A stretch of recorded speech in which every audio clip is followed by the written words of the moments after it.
Chloe and I had been inseparable since we were kids, practically two bodies in one pair of jeans. When she turned up unmarried and pregnant, dumped by the deadbeat who'd gotten her into trouble, she sobbed and begged me to take her in. My heart broke for her, so I brought her home to my Los Angeles condo and waited on her hand and foot for 3 solid months. The way I would have waited on the big sister I never had. The day she delivered at Cedars-Sinai Medical Center, her sweat-soaked hand clamped around mine and she whispered, weak as a ghost, Olivia, this baby, he's Mason's. You've always wanted a child, raise him for me, please. My mind went blank. Before we go on, subscribe to this channel and tell us in the comments where you're listening from. Before I could even absorb the thunderbolt, Eleanor's shrill shriek ripped through the corridor, followed by my husband Mason's furious roar, Mom, it's all Olivia's fault. If she hadn't dragged Chloe out shopping in Beverly Hills, Chloe would never have gone into labor early. The reek of antiseptic and blood in the delivery room clawed at my nose. Chloe lay on the hospital bed, face bleached to the color of paper. Beside her the newborn was a tiny, wrinkled knot, eyes squeezed shut in sleep. She clutched my hand with shocking strength, nails sinking into my flesh. Olivia, listen to me. Her voice was a thread, but her eyes flashed with a frantic light I didn't recognize. I can't raise him alone. Mason, he only slipped once. You're still the one he loves most. It felt as if someone had appended a bucket of ice water over my head. The chill shot straight to my toes, and my lips started to tremble. My best friend, my sister in everything but blood, had conceived a child with my husband, and I, like the world's biggest fool, had welcomed her into my house, fed her the best of everything, walked her every afternoon in Santa Monica, listened to her curse that a bastard who'd done her wrong. Turns out that bastard was the man who shared my bed every night.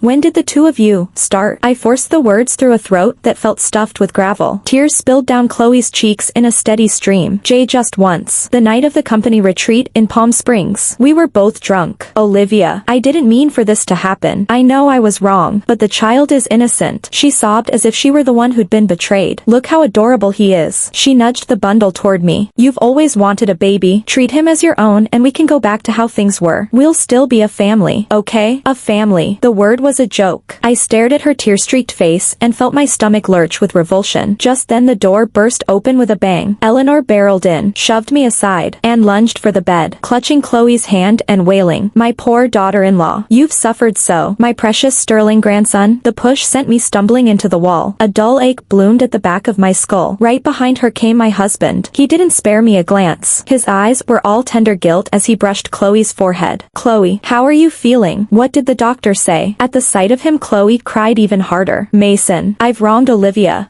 Hush, don't talk. Just rest. Mason soothed her, then whipped his head toward me, pupils shot with venom. Olivia, do you even have the face to stand here? He hissed, each word ground between his teeth. If you hadn't insisted on dragging Chloe out to buy baby things in Rodeo Drive, she wouldn't have gone into labor early. If anything happens to her, I'll never forgive you. My whole body shook with rage. The shopping trip had been Chloe's idea. She'd been bored, wanted air, wanted to pick out something for the baby. Now it was my crime. I looked at the grotesque scene, Eleanor fussing over the other woman, my husband glaring at me like I was the intruder. They looked exactly like a family of 3. I was the spare. Mason, I said, ice in my voice. You'd better explain, now. Eleanor sprang up, fingers stabbing the air an inch from my nose. Explain what? You barren hen. The Sterlings have an heir. You should be on your knees thanking heaven. A good girl like Chloe has given you a son, and you dare act ungrateful. Shameless. Mom, Mason barked, but there was no reprimand in it. He turned to me, irritation carved into every line of his face. Olivia, can you quit making a scene? Chloe and the baby are the priority right now. We'll talk when we get home. Home? What home? The condo we'd decorated together, echoing with our laughter, was already invaded, cuckoo style, by this woman and her child. The man I'd loved for 5 years felt like a stranger. Not a flicker of guilt toward me, only worry for her and annoyance at me for being inconvenient. I don't know how I made it out of the hospital. Midsummer sunlight slammed down over Los Angeles, white hot, stinging my eyes. I drifted along the sidewalk. Chloe's sentence looping in my skull, raise him for me, please. Absurd. She'd smashed my marriage and wanted me to babysit the wreckage. Where was the limit to shamelessness? My phone vibrated like a mad cicada cicada in my purse is Mason. I declined. He called again, relentless. I answered just to stop the noise, and he snapped. Olivia, where the hell are you? Don't you know there's a bill to pay at the hospital? Get over here with the money, now. The entitlement in his voice was breathtaking, as though I were still the obedient wife. As though nothing had changed. Blood rushed to my head. Mason, it's your son. Why should I foot the bill? A few beats of silence. Then an even more irritated sigh. Stop being childish. I'm tied up. You cover it for now. We're married. Why keep accounts? Married? I laughed. Brittle. Funny. I don't recall you remembering we were married while you were in bed with Chloe. Olivia, don't be irrational. His voice spiked. What's done is done. Chloe gave the Sterlings a child. She's a hero. Can't you, as my wife, show a little generosity? Generosity. My husband knocks up my best friend, and I'm the one lacking virtue. I hung up, speechless with fury. That night I dragged myself back to the so-called house. The moment the door opened, I saw Eleanor on the sofa, cradling the infant, face creased into a delighted grin. The coffee table groaned under bird nest supplement. Sea cucumber tonic, luxuries I'd never dreamed of buying for myself. When she saw me, her smile flipped upside down. So you finally remembered your way home. Whole day gone, God knows where. Look at your sour mug. Keep it away from my precious grandson. I ignored her and started toward the bedroom. Stop right there, she barked. Take that bowl of herbal chicken broth to Chloe. She just gave birth. Weak as paper. She needs nourishment. I glanced at the steaming bowl in the kitchen, the broth I'd set to slow cook this morning for Chloe. The irony tasted fouler than any medicine. I'm not your servant, I said flatly. Eleanor's eyes bulged. How dare you? That woman sacrificed for this family, carried the sterling heir. Waiting on her is your duty. She's your family's hero, not mine. I enunciated every word. If she wants soup, let your son carry it. I stepped into the bedroom and locked the door, sealing out the barrage of insults that followed. This room I had decorated with such care still had our wedding gown photo hanging on the wall. The two of us in the picture smiled so sweetly, yet now it looked like one gigantic joke. I leaned against the door and slid slowly to the floor, finally unable to hold back any longer. I buried my face in my knees and wept in silence. I don't know how much time passed before Mason's voice came from the other side. Olivia, open the door. I didn't move. Olivia, I know you're angry, but it isn't what you think. He sounded tired. What happened with Chloe was truly just an accident.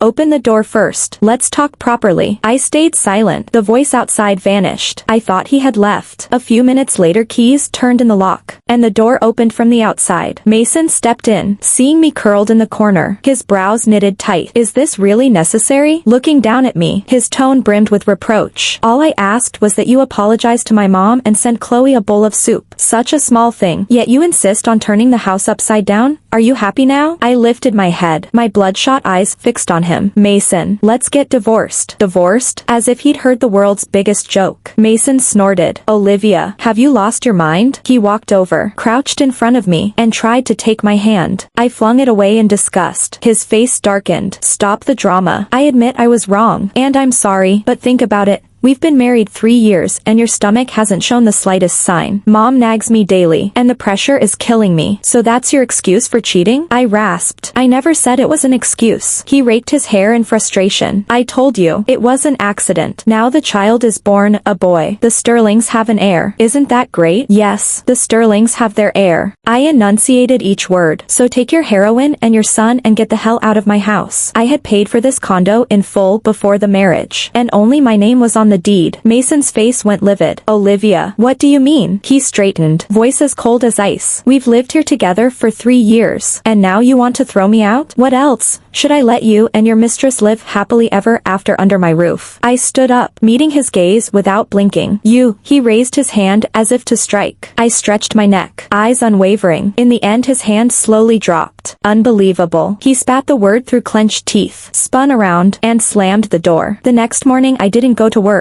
I went straight to a top divorce attorney in downtown LA. After hearing my story, the attorney gave professional advice. The crucial part was gathering proof of Mason's cheating and any hidden asset transfers. Mason didn't come home that night. Eleanor looked at me as if her eyes were dipped in poison. She deliberately carried the baby to me, cooing in a sickly sweet voice, Good boy. Call grandma. See, mommy doesn't want you, but grandma will love you. I walked past her expressionless. She refused to let it go. Olivia, I warn you, if you dare divorce Mason, I'll storm your office in Century City and show everyone what a venomous woman you are. You can't give birth, yet you won't let anyone else. I stopped, turned back. Be my guest. She hadn't expected that reaction. Stunned for a second, she flushed with rage. You have no shame. I couldn't be bothered to reply. Over the next few days, the house settled into a bizarre balance. Mason mentioned divorce no more, but neither did he sleep at home. From Eleanor's phone calls I learned he spent every night on a hospital cot, personally looking after Chloe and the baby. I, meanwhile, began quietly collecting evidence. I checked Mason's bank records and found that for the past 6 months, he had been wiring large sums to an unfamiliar account. The holder's surname was Whitman. In his car, I even discovered a sonogram printout dated a week before I took Chloe to her first prenatal checkup. So they had known all along. The whole deadbeat dad on the run drama had been a meticulously scripted con. They treated me like a complete fool, a free babysitter, a walking wallet. Rage roared inside me, flames licking at the edge of reason. That afternoon, while tidying Mason's study for more clues, I stumbled on a locked drawer. I fetched tools and wrestled with the lock until it finally popped. Inside lay only an old leather-bound journal. I opened it.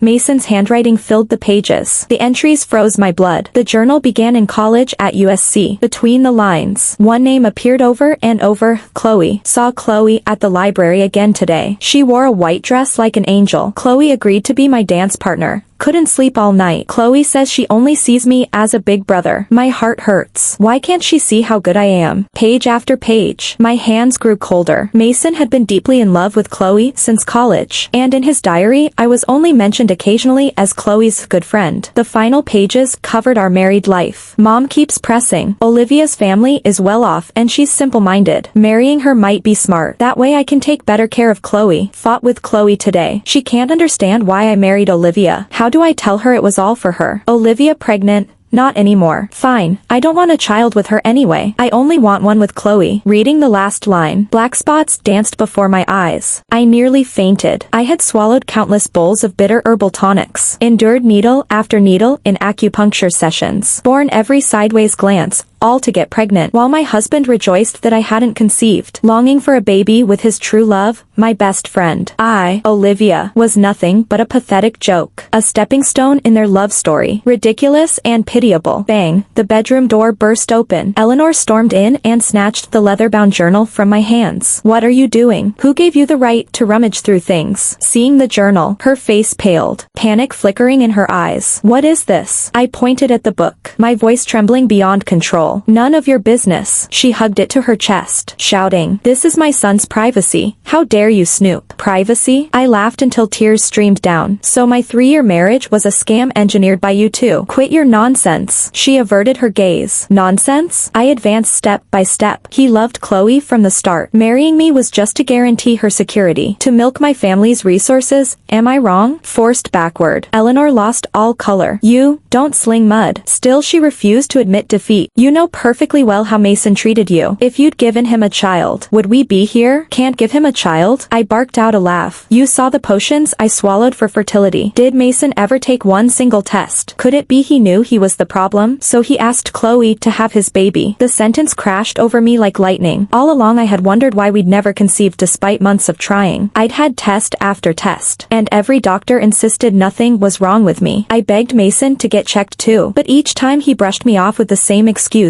Work was crazy, and I was only questioning his manhood. Now, finally, it all made sense. Eleanor's face drained to paper white, her lips trembling so hard she couldn't force out a single syllable. Her reaction sealed my suspicion. So that was it. Exactly that. The whole Sterling clan had been scheming against me from day one. A tidal wave of fury and humiliation swallowed me. I lost control and lunged for the leather-bound journal. Give that to me, you lunatic. Eleanor and I crashed together in a wild catfight, her talon nails raking my arms, leaving crimson trails. Just then the door swung open. Mason and Chloe walked in. Chloe's complexion was still pale, yet triumph sparkled in her eyes. Seeing Eleanor and me tangled on the floor, she gasped and wilted against Mason's chest. "Oh, Olivia, what are you doing?" "Eleanor, please don't fight with Olivia. it's all my fault. The instant Mason spotted the journal in my hand, his face blanched. He strode over and slapped me so hard the crack echoed. Smack. My cheek burned. My ears rang. I was too stunned to breathe. Have you lost your mind, Olivia? Snatching the journal, Mason shielded it behind his back and stared as if I were his worst enemy. I've lost my mind? I cupped my throbbing cheek, disbelief flooding me. Mason, you hit me? So what if I did? Eleanor shrieked beside him, caught snooping in my son's diary and daring to hit me. Beating some shame into you would be letting you off easy. Mason steadied Chloe, who swayed dramatically, and looked at me with glacial contempt. Olivia, I'm warning you, stay away from Chloe and my things. In this house, you don't make the rules. His words were poison daggers straight to my heart. This house, my home, was now their happy family photo, and I'd become the intruder throwing a tantrum. Fine. Perfect. I smiled at the three of them. The laugh that escaped me sounded hollow. Deranged. Mason, Chloe, remember this moment. You pair of cheats. I pointed at them, enunciating every word. Whatever you dish out today, I, Olivia, will return tenfold. I spun away from their ugly faces and ran from the nauseating condo. I needed air. I needed a bulletproof plan to ruin them, so I sought out my oldest friend, Derek, top divorce shark in Los Angeles. When Derek heard everything, he slammed the tabletop hard enough to rattle the coffee cups. Animals. The lot of them. Olivia, I'll see this through if it kills me. I handed over Mason's leather-bound journal, bank statements, the sonogram printout, and a recording of Eleanor boasting. Still not enough, Derek said coolly. These prove he cheated, which helps with asset split, but to break them we need heavier ammo. Corporate dirt. What do I do? Smile and play doormat, he answered, eyes steady. They think you're broken. They'll get sloppy. I want sterling-level evidence, especially inside his company. Mason's little construction outfit had risen only because my father funneled sterling projects his way. Deal. I nodded. Tears were gone. Only ice-cold hatred remained. The next morning I breezed back into the beachfront villa in Malibu as if nothing had happened. Eleanor and Chloe froze. Then Chloe smirked, confidence flooding back. She thrust her chest out and called loudly to Eleanor. Does this dress look good? Mason bought it yesterday to celebrate our baby's first month gala. A brand new Chanel. Price tag enough to make my eyes water, while I wore last year's clearance rack. Eleanor beamed. Gorgeous. Honey, anything looks good on you. Unlike some sour ghost who brings bad luck just walking by. I ignored their barbs and headed to the kitchen to start dinner. They decided I'd surrendered, accepted my fate. From then on, I played the perfect, docile daughter-in-law. Up at dawn cooking, polishing every surface until it gleamed. Whatever Chloe craved, I fetched. Eleanor barked orders. I obeyed meekly. I even volunteered to nurse their son, changing diapers, mixing formula, rocking him to sleep. My surrender lulled them completely. Mason moved back in, still cold, but the hostility dulled. Sometimes he even looked at me with pity, convinced I couldn't live without him now that he and his true love had their heir. Chloe grew bolder, flaunting intimacy in front of me. She'd wander out of the master bedroom in my silk robe, purring, Olivia, could I have some water? Mason wore me out. I poured it expressionlessly, laughing inside. The prouder she felt now, the harder she'd crash later. Exploiting their trust, I quietly mined Mason's business files. He often brought work home. I'd wait until he showered or disappeared with Chloe, then photograph contracts, ledgers, project reports with my phone. The deeper I dug, the uglier it got. His outfit was mostly shell. Cooked books, inflated costs, shoddy materials, siphoning millions out of sterling projects. The cash-financed Chloe, designer bags, diamond bracelets, even a lakefront cottage in Lake Tahoe deeded in her name. He hadn't only gutted my heart, he was gutting sterling itself, my family's empire. Every file I snapped, every receipt I saved, zipped straight to Derek. After one massive data dump, he called, stunned, Olivia, this doesn't just get him to walk away with nothing. We're talking serious prison time here. On my screen glowed a selfie, Mason and Chloe kissing on the cottage porch. I smiled. Arctic and thin. Not enough. I wanted them penniless, infamous, destroyed. The couple threw an extravagant party for the baby's first-month gala. Mason booked the Grand Pacific Ballroom in Beverly Hills and invited every affluent friend and business contact to toast his new son. That night Chloe floated through the crowd in a custom couture gown, the infant a prop in her arms, victory radiating from every pore. Her eyes found me in the corner, pity and triumph rolled into one gloating glance. Eleanor worked the room, loud enough for me to hear. Mason's blessed, isn't he? My first grandchild. A boy. That daughter-in-law of mine can't give us an heir. But thank heavens for Chloe's generous womb. Such a sweet girl, she added, insisting Olivia be included. Family is family, unlike some small-minded wretches. Guests whispered, eyes flicking over me with disdain or sympathy. I stood like a clown, watching their picture-perfect tableau. Mason, Chloe, the child, Eleanor, while champagne flowed and congratulations echoed. Mason walked over and handed me a glass of wine. Olivia, thank you for coming today. His tone carried the magnanimous forgiveness of a giver. Let bygones be bygones. From now on, we'll live a proper life. You'll help Chloe raise the child. I took the glass, stared at his hypocritical face, and suddenly smiled. Mason, I said softly, aren't you afraid of karmic payback? His expression froze. What do you mean? I didn't answer. I simply lifted the glass in a distant toast toward Chloe on the stage and drained it. Halfway through the banquet, the party reached its loudest pitch. The MC enthusiastically invited the Sterling family up to share their joy over their new son. Mason, glowing, clasped Chloe's hand and carried the baby as they walked onto the stage amid applause. Thank you all for taking time from your busy schedules to attend my son's first-month gala. Mason took the microphone, face flushed. I, Mason, finally have my own child at 30. Before he could finish, the LED wall in the center of the ballroom suddenly lit up. The screen, which had been looping cute baby photos, cut to a video. It opened with Mason and Chloe kissing in an office. The soundtrack, their obscene flirting. Mason, when are you going to divorce that worn-out hag Olivia? Soon, babe. Once I nail down her dad's last project, I'll kick her out. Everything I have will be yours and our son's. The scene switched again. My Eleanor's shrill voice, that barren hen still clings to my son's house. Dream on. The moment my grandson is born, she walks away with nothing. Next came evidence of fake accounting and corner-cutting at Mason's company. Item after item, displayed clearly for every guest. The final freeze frame was the sonogram printout. Beneath it, bold letters declared, while I ran from doctor to doctor for fertility struggles, my husband had already planted his seed in my best friend. The entire ballroom fell into dead silence. Everyone gaped at the screen, then at the three ashen faces on stage. What is this? God, Mason's that kind of monster? Disgusting, scamming his own father-in-law's firm. Chloe was Olivia's best friend. She stole her friend's husband and had his baby. Shameless. After a heartbeat of quiet, the room erupted in thunderous chatter. Mason's complexion cycled from white to green to purple, ending the color of liver. He shook, pointing at me, lips trembling, but no sound emerged. Chloe's face drained. The baby wailed at the sudden chaos. She jiggled him frantically, eyes shot through with terror and venom. Eleanor simply rolled her eyes and collapsed. Ambulance. Call an ambulance. Mason screamed. Instant bedlam. I stood in the crowd and watched the spectacle I had scripted, my heart flat calm. The next day, Mason's double betrayal, cheating with my best friend and business fraud, blazed across Los Angeles news outlets. My father's firm immediately severed every contract and sued him for contract fraud in court. Former buddies raced to distance themselves. Banks hammered on his door for payment. Within days, the golden boy everyone envied became a rat in the street. He phoned again and again, first cursing, then begging. Olivia, I was wrong, really wrong. Forgive me just this once. Tell your dad to drop the case. We'll stay married and I'll boot Chloe tonight. Olivia, for the sake of our marriage, save me. I can't serve time. I never picked up. I forwarded every recording to Derek. On the court hearing I saw Mason again. He was a wreck, unwashed hair, stubbled jaw, bloodshot eyes. The cocky sparkle was gone. When he spotted me he dropped to his knees. Olivia, please, let me off. Tears and snot ran together. I love you. You're the one I've always loved. Chloe was just a moment of madness. Give me one more chance. Watching his clumsy act, I felt only amusement. Even now he was still performing. Did he think I was still the idiot who melted at sweet lies?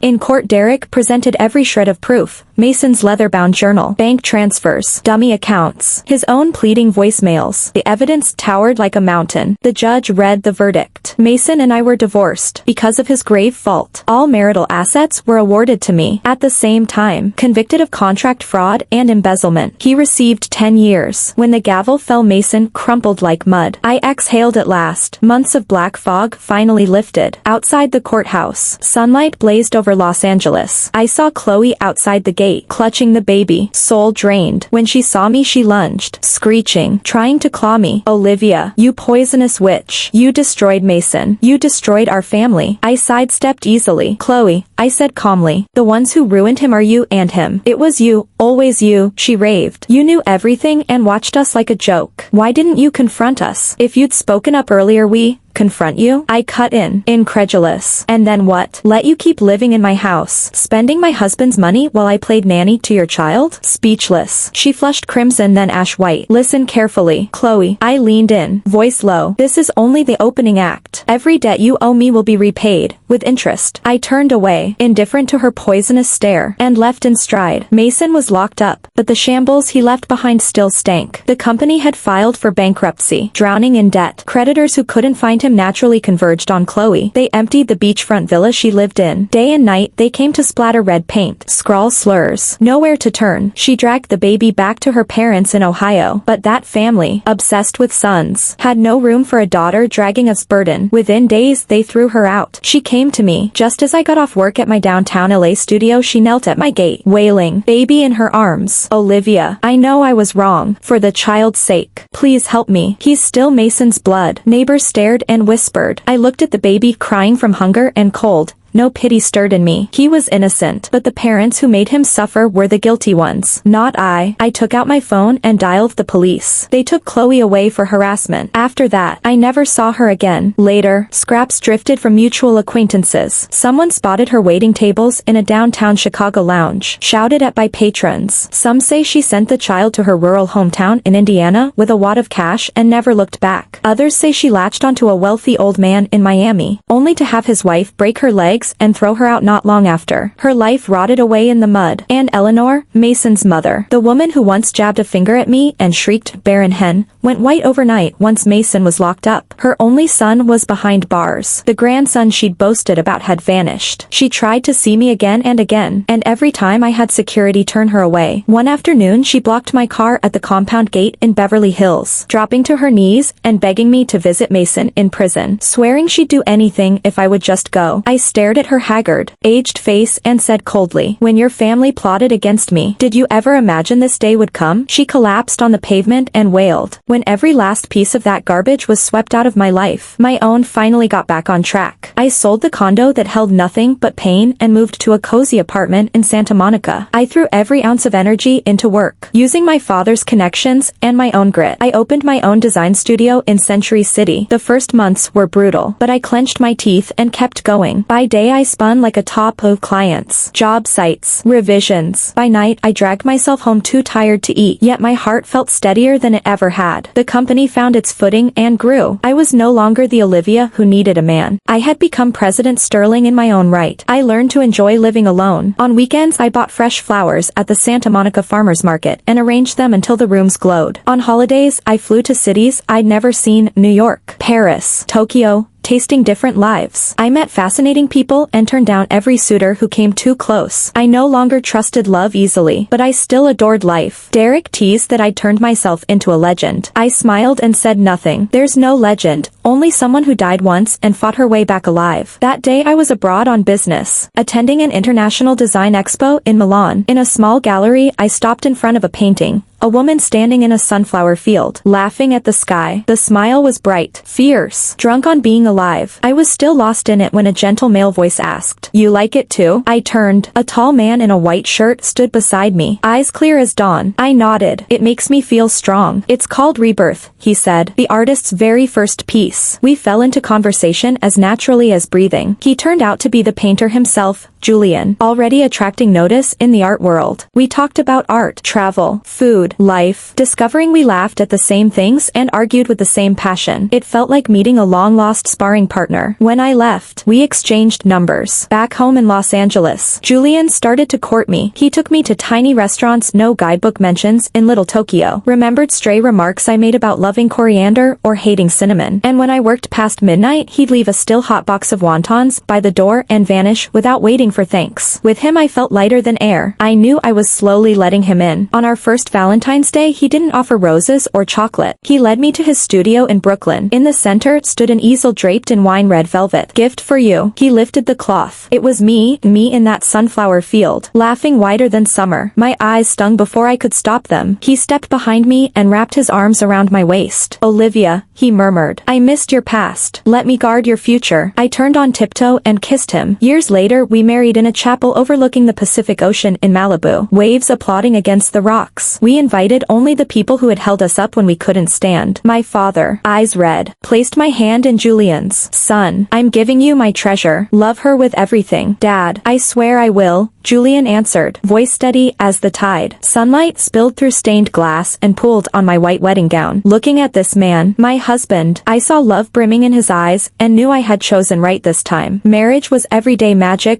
grocery lists, silly quarrels, shared umbrellas. Julian backed my career, respected my choices, and still managed to keep fresh basil growing on the kitchen sill. We traveled, cooked, rewatched black and white movies until we could quote every line. We snapped at each other over misplaced keys, then apologized with ice cream sundaes. He spoiled me when I felt small and became granite when I needed strength. One Saturday, we pushed a cart through a Whole Foods in Beverly Hills and met a woman in the snack aisle. She gripped the handle with yellowed nails. A little boy of 3 or 4 perched in the seat, eyes unmistakably Mason's. Her hair was dull, her figure thick with exhaustion and cheap carbs. She saw me, flinched, and tried to wheel away. It was Chloe, older by 10 hard years in the span of 4. I nodded once. Polite, civil, finished. Julian felt the tiny shift in my pulse. "Someone you know?" "Someone I used to know," I said, and kept walking. Outside, the late afternoon sun stretched our shadows down the block. A new patisserie had opened across the street. Its window glowed like a peach. "I want their tiramisu," I announced. Julian kissed the tip of my nose. "Wait here." Haze. I watched him cross against the light, the shop bell tinkling as he vanished inside sweet warmth. From a nearby speaker an old song floated into the golden air. "The sweetest revenge is living well." I smiled. "No, the sweetest revenge is this. I am happy, deeply, stupidly, irrevocably happy, more than any of them will ever be." Thank you for listening. If you enjoyed the story, please like and share it with friends. We'd love to hear your thoughts in the comments. Don't forget to subscribe for more tales. See you next time.